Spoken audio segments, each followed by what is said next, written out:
Querido Jonas, es impredecible saber cuándo una carta puede ser la última, porque basta con que cualquiera de los dos reaccione en algún momento con una nueva para que ya no lo sea. Sin embargo, como estaba previsto así, he pensado que en este caso podía ser apropiado plantearla como una glosa de su figura en tanto que cineasta y en tanto que agitador del cine en general. He pensado hacerlo de un modo doméstico, casi íntimo, ¿no? Rastreando en mis viejas filmaciones ciertos ecos de aquel nuevo cine, de aquella agitación, en buena medida comandada por usted. En los 70, sin apenas un conocimiento directo del cine underground, lo cierto es que lo pensábamos, lo leíamos, lo imaginábamos e incluso a veces lo filmábamos.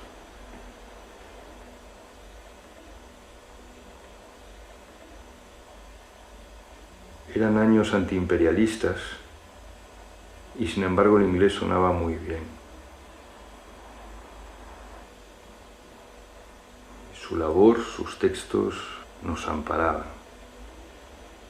Así lo sentíamos. Usted y Jean Cocteau dignificaron nuestra precariedad. Por todas partes veíamos aparecer colectivos, manifiestos, revistas, discusiones, fábricas de creadores. Se abrían innumerables caminos que podían ir del activismo a la etnografía, pasando por la poesía, y que mantenían un horizonte común, el horizonte de un nuevo cine. Esa promesa de un nuevo cine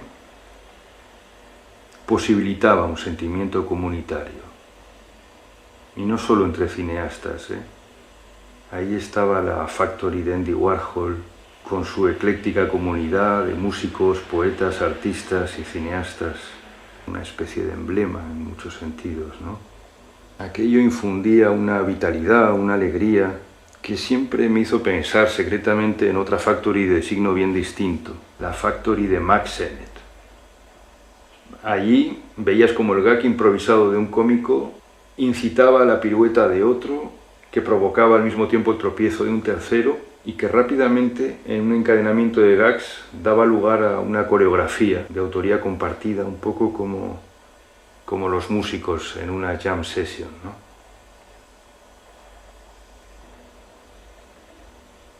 De aquella atracción por lo colectivo, por las fábricas, de la Keystone a la fábrica de Kuleshov, del nuevo cine brasileiro a la Factory de Andy Warhol, me parece que lo único que queda es su labor frente al Anthology Films Archive.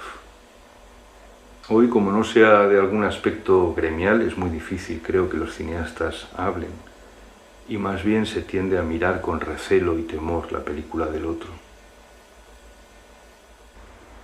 Y me pregunto si en algún otro momento los cineastas han estado tan solos, tan aislados.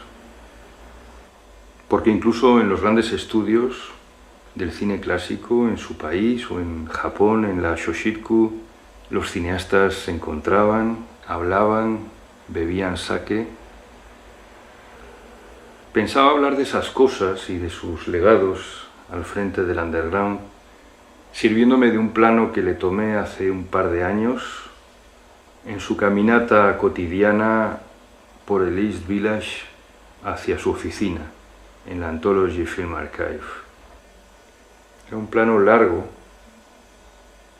en el que se le veía saludar a personas a su paso, presencias cotidianas, probablemente algún otro cineasta. El cineasta en una comunidad.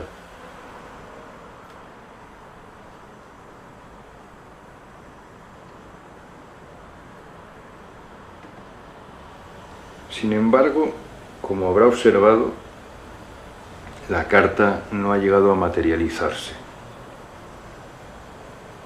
Y las imágenes han tomado otro rumbo.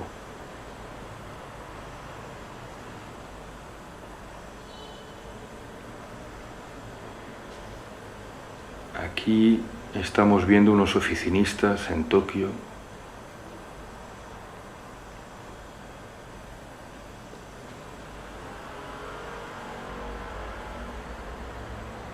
cineastas por los que difícilmente me hubiera interesado si no me hubiese transmitido un afecto hacia ellos el cineasta Ozu con su cine.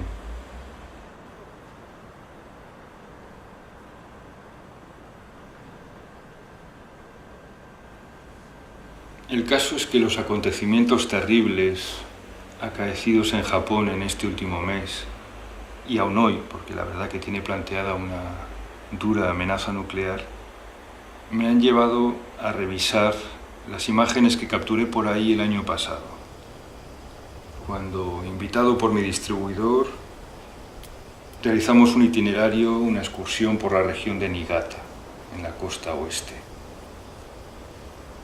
Íbamos siguiendo los pasos de Ryokan, un poeta y monje errante del 18,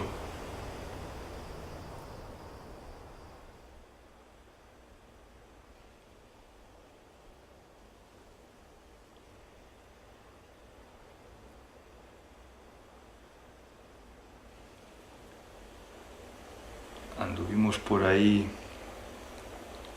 leyendo e inventando haikus. Y después, ya de regreso a Tokio, nos detuvimos en la población de Kitakamakura, donde yo quería renovar la botella de sake que un año antes dejé en la tumba de Yasuhiro Ozu, que está enterrado ahí, muy cerca de la estación de trenes. Aquí capturé unas imágenes que ahora quiero enviarle a modo de despedida provisional y también como modesto homenaje a un país que vive momentos muy difíciles, de gran adversidad.